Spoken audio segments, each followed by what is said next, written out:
The morning after the funeral arrived without ceremony, pale and indifferent, as if the world itself had already moved on.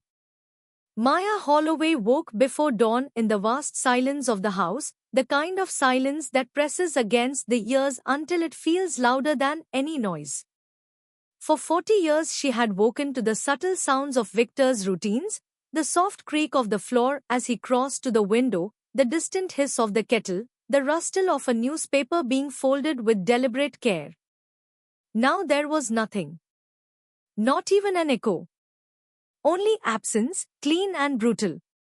She lay still for a long time, staring at the ceiling where faint shadows from the trees outside trembled like uncertain thoughts. Her body felt heavy, as though gravity had quietly increased overnight. When she finally rose, she moved slowly, carefully, as if sudden motion might shatter what little remained intact inside her. The house was already immaculate, it always was. Habit and discipline did not dissolve with grief.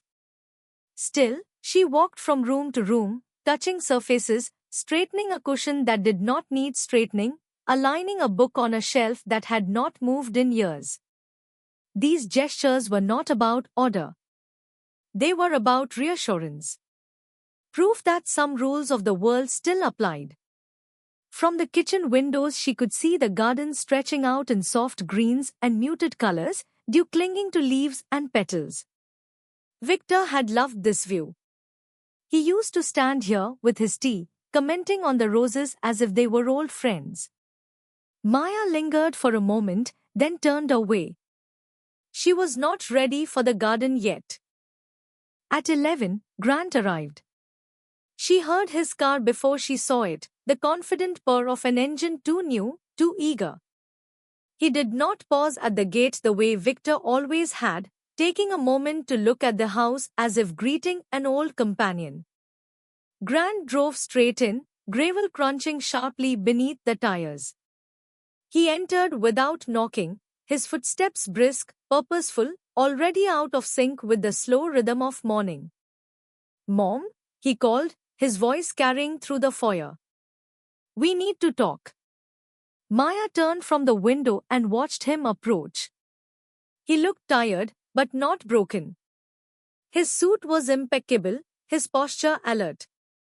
There was something electric in him, an energy that did not belong in a house still heavy with grief.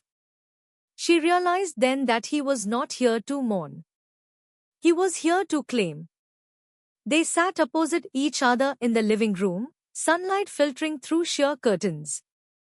Grant leaned forward, elbows on his knees, hands clasped.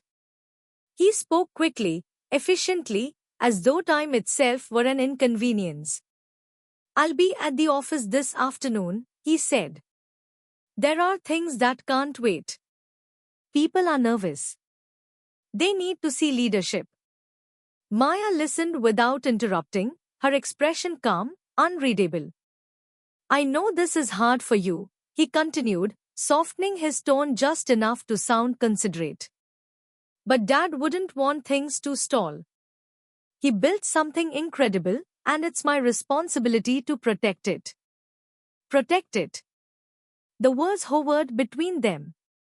"I trust you'll do what you think is right," Maya said quietly. Grant exhaled, relieved. He mistook her composure for surrender. "Good," he said. "That makes this easier for both of us."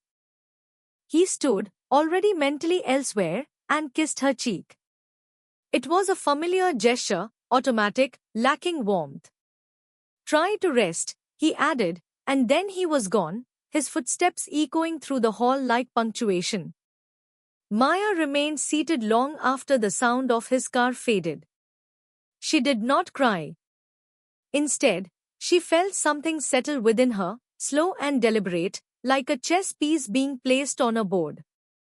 The game, she realized, had already begun. She simply had not announced her participation. That afternoon, she walked into Victor's study for the first time since his death. The room smelled faintly of tobacco and old paper, a scent so intimately tied to him that it stole her breath for a moment. She closed the door behind her and leaned against it, allowing herself one unguarded second of grief. Then she straightened and crossed the room. Everything was exactly as he had left it. The desk, the lamp, the half-finished notes written in his precise hand. She traced the edge of the desk with her fingers, remembering the countless evenings spent here, listening, advising, questioning. Victor had never underestimated her, not once. He had relied on her intuition the way others relied on data. She opened a drawer and removed a thick notebook bound in worn leather. Her notebook. The one Grant had never noticed, never understood. Inside were names, numbers, annotations written in a shorthand only she could decipher. This was not a list of contacts. It was a map of relationships, of favors given and kindness returned, of trust built patiently over decades. Maya sat in Victor's chair and opened the notebook. She did not make any calls yet. She simply read, reminding herself of the web she had woven quietly, invisibly, while others assumed she was merely hosting dinners and arranging flowers. Each name was a story. Each story was leverage, though she had never thought of it that way until now. As evening fell, the house grew quiet again. Maya closed the notebook and returned it to the drawer. She took the leather folder from her bag and placed it on the desk, beside Victor's papers. Still unopened. Still waiting. That night, she slept deeply for the first time since his death. Not because the pain had lessened, but because her mind, at last, had found purpose.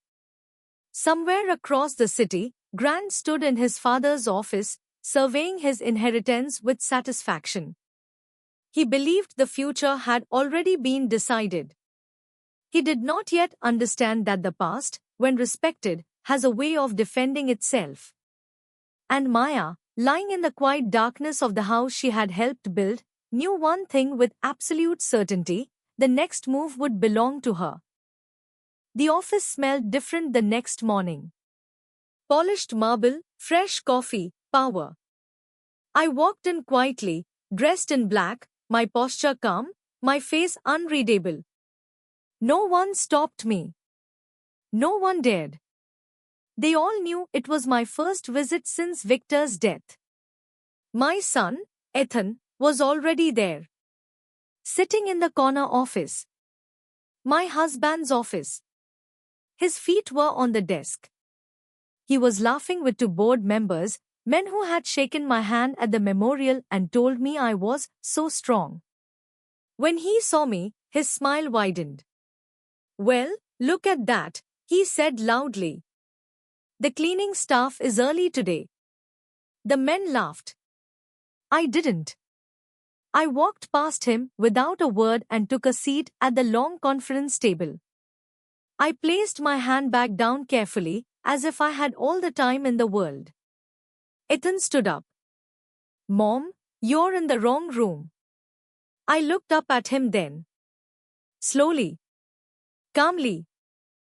"This meeting was scheduled by me," I said. Another laugh. Louder this time. "Scheduled by you." He turned to the others. "She's still grieving. Let's give her a minute." The door opened again. And everything shifted. The company's legal counsel entered first. Then the CFO. Then the external auditor. All of them avoided Ethan's eyes and came straight to me. "Mrs. Holloway," the lawyer said, placing a thick folder in front of me. "We are ready."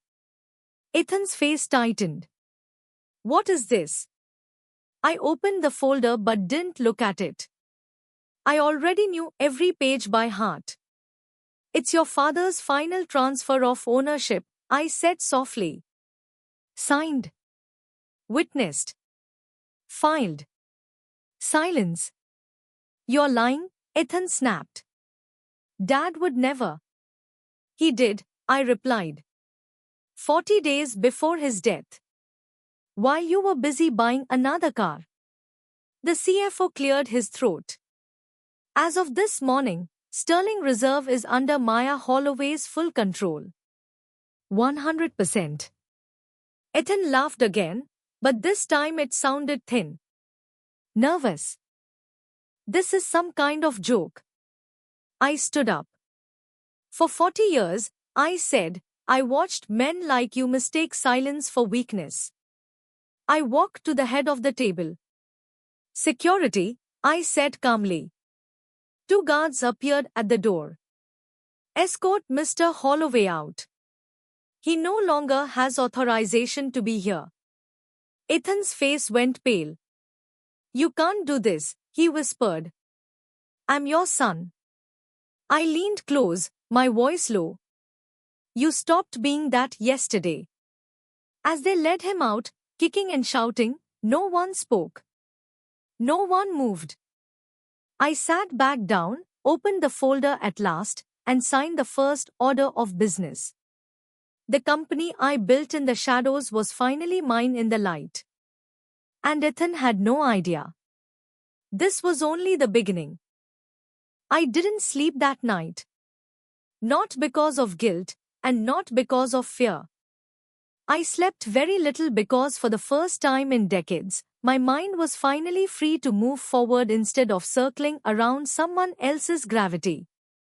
By morning, the news had already spread through the company. Emails stopped using Ethan's name. Calendars quietly changed. Assistants who once ignored me now stood when I entered a room. Power has a sound, soft footsteps rushing to open doors, lowered voices, careful smiles. At 10 sharp, the board reconvened.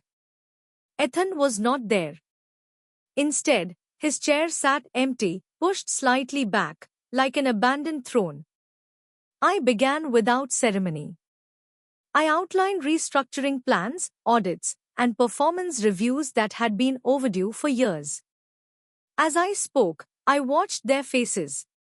Some nodded with approval. Others stiffened. These were the people who had grown comfortable under Victor's protection, and even more comfortable believing I was ornamental. They were learning otherwise. Halfway through the meeting, the doors burst open. Ethan. His tie was crooked, his eyes red, his confidence cracked at the edges.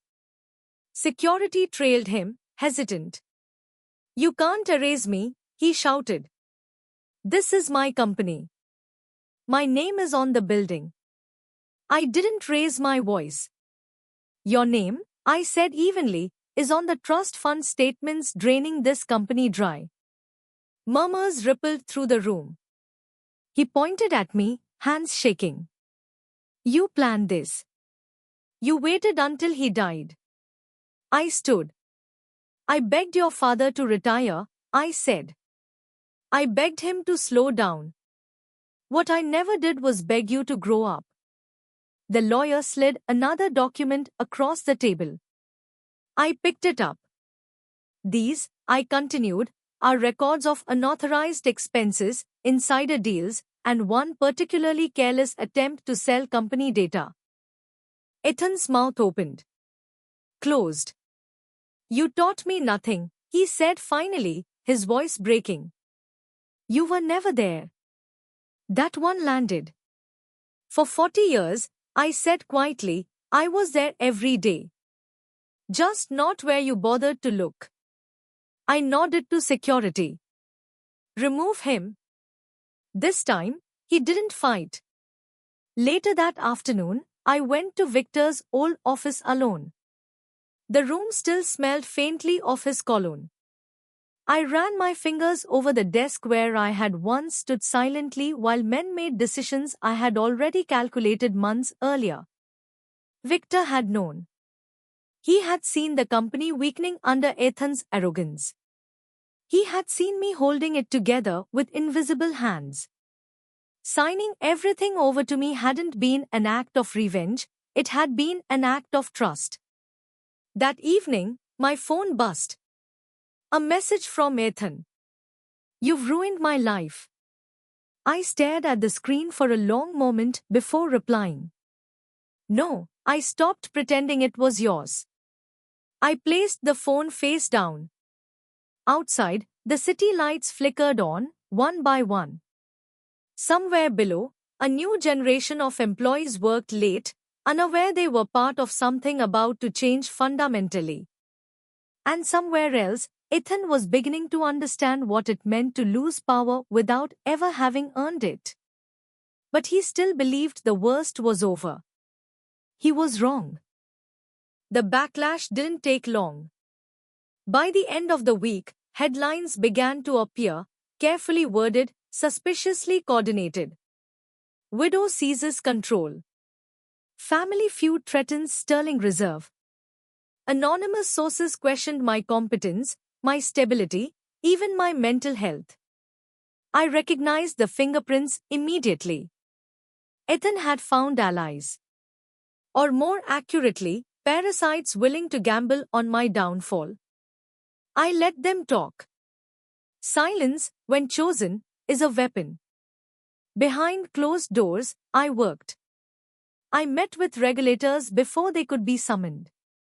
I released financials that hadn't seen daylight in years. Clean numbers. Strong numbers. Numbers that told a story no headline could twist.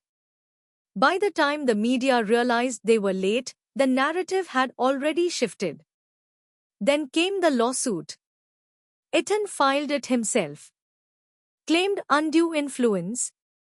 Emotional manipulation. Said his father had been confused when he signed the transfer. The implication was obvious. Cruel. Strategic. I read the filing without blinking. That night, I visited the one place I hadn't allowed myself to return to since the funeral, the small study Victor used when he wanted quiet. Not the grand office. This room was simpler. Fewer windows. A locked drawer he never let anyone open. Except me. Inside were letters. Dozens of them. Dated. Signed. Each one written in Victor's precise hand. If anything happens to me, Maya knows what to do. She always has. I closed my eyes. The court date arrived quickly. Ethan sat across the room from me, dressed sharply, coached well. He avoided my gaze. His lawyer spoke for him. Mine didn't need to speak much at all. When it was my turn, I stood. I was married to Victor Holloway for 40 years, I said. In that time, I learned every weakness of this company and every strength. My husband did not sign those documents in confusion. He signed them in clarity. I nodded to my attorney.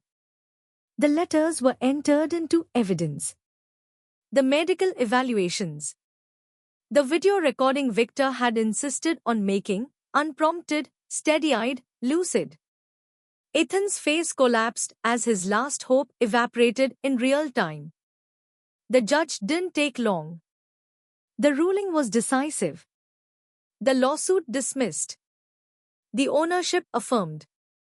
And one final note added to the record, Ethan was barred from holding any executive position within the company again. As the gavel fell, I felt something release inside me. Not triumph. Closure. Outside the courthouse, reporters shouted questions. I answered only one. Mrs. Holloway, do you have anything to say to your son? I paused. I hope one day he understands, I said, that love and entitlement are not the same thing. That night, I returned to the estate. The house was quiet now. The flowers had wilted. The guests were gone. I poured a glass of wine and sat where I had Saturday 40 days earlier. Only this time, I wasn't waiting for a soul to leave. I was preparing for what came next. And Ethan, isolated, exposed, and desperate, was about to make one final mistake. Ethan disappeared for a while after the ruling. No calls. No messages. No public appearances. That silence worried my advisors more than his rage ever had. Desperation makes people careless. 3 weeks later, the call came from my head of security. He's been contacting minority shareholders, she said, promising them things he can't deliver. I smiled faintly. Let him. The trap only works if you don't warn the mouse. The following Monday, an emergency shareholders meeting was announced, initiated by Ethan and a handful of nervous investors who believed his story that I was temporary, that control would soon revert. They walked straight into the room I had prepared for them. Ethan stood at the podium when I entered. He looked thinner, older. The arrogance was still there, but it was cracked now, leaking panic through the seams. You shouldn't be here, he said. This meeting was approved by me, I replied, taking my seat. Continue. He swallowed and launched into his speech. Accusations. Half-truths. Emotional appeals. He spoke of legacy, of bloodlines, of betrayal. Some faces in the room shifted uncomfortably. Others avoided looking at him altogether. When he finished, he looked at me as if daring me to respond. I stood. Thank you, I said. Now I'll be brief. I gestured to the screen behind me. Emails appeared. Recordings. Signed agreements. Over the past 2 weeks, I continued calmly, Mr. Holloway has attempted to manipulate stock prices, misrepresent company authority, and solicit confidential information. Murmurs turned to gasps. These actions constitute fraud. Ethan stepped back. You set me up. No, I said softly. You walked forward on your own. Security entered. This time, they weren't escorting him out of a building. They were escorting him into consequences. As he was led away, he turned once, eyes wild. You always knew, he said. Didn't you? Yes, I replied. And I loved you anyway. That was the last time I saw my son as anything other than a man responsible for his choices. Months passed. Sterling Reserve stabilized, then grew. New leadership. Transparent systems. Young executives who didn't confuse confidence with cruelty. I stepped back from day-to-day operations, choosing instead to guide from a distance. One evening, I returned to the parlor at the estate. The same armchair. The same fading light. But the room felt different now, lighter. Victor had trusted me with his life's work.